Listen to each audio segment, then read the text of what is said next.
Hey, buenas. En este vídeo vamos a hacer las pruebas que le había comentado de ISO y también de rango dinámico entre la Blackmagic Pocket Cinema Cámara 6K y la FX30. He intentado que sea todo lo más neutro posible, no tocar nada de la cámara. Bueno, ahora os comento cómo lo he montado todo y veremos la prueba.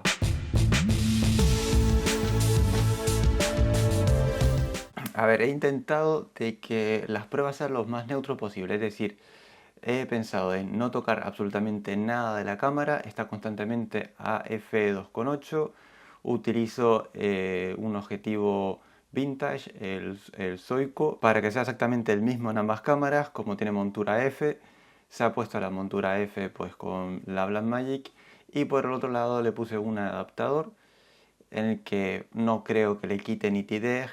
Bueno, en cualquier caso el tema de la nitidez lo he dejado aparte, ya que tendrían que ser todos en perfectas condiciones, con dos objetivos que sean de la montura de la cámara directamente, que sea muy nítido y demás. Bueno, lo he dejado aparte. Creo que lo más interesante, al menos para mí, yo creo que para la mayoría, es el tema de la ISO y el tema del rango dinámico. Vale, ¿cómo he hecho estas pruebas? He ido modificando las ISOs. Tengan en cuenta que ambas cámaras tienen ISOs nativas distintas. Una empieza en un 400, que es la Blackmagic, y la otra empieza en 800. Y la segunda ISO también es distinta. Por tanto, es normal que a distintas ISOs una se comporte mejor. Por eso es por lo que he tratado de ir desde ISO 200 hasta lo máximo que aguante cada una de las cámaras. Y yo creo que es mirar un poco en general cómo se comportan. Luego las pruebas que he hecho el rango dinámico, como sabemos que el mejor rango dinámico lo va a tener en su ISO nativa, pues he hecho la prueba de sobreexponer tanto en ISO 400 como en ISO 800 en la de Sony.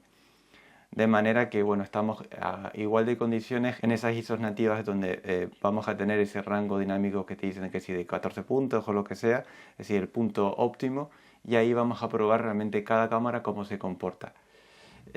Para no tocar la cámara, si cogemos y tenemos una luz constante, vamos a ir cambiando la ISO y vamos a tener pues sobreexposición o subexposición. Es normal que en subexposición vamos a tener más ruido en la cámara. Por eso, para hacerlo neutro, es decir, que siempre tengamos la misma exposición, lo que he hecho es conectar un monitor externo, le he puesto el false color y he tratado de siempre tener exactamente los mismos colores en el false color, y lo que he modificado ha sido la luz, es decir, un panel LED, y a partir de ahí he ido aumentando, reduciendo la cantidad de luz que hay, tratando de que la exposición siempre sea pues lo más perfecta y homogénea posible. Bueno, a algunos les sorprenderá el resultado, a otros no, y en cualquier caso, tengas una cámara u otra, yo creo que es bastante interesante el verlo de cara a, bueno, saber las limitaciones de cada una de las cámaras y a la hora de estar trabajando, pues saber cómo trabajar con ella y demás. Para aquellos que se estén pensando en pasarse a un lado o al otro lado o simplemente comprar otra cámara que sea alguna de estas, Está viajando de un lado para otro. yo creo que también le puede ser interesante. Bueno, vamos a ello.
Bueno, ¿qué les ha parecido el vídeo?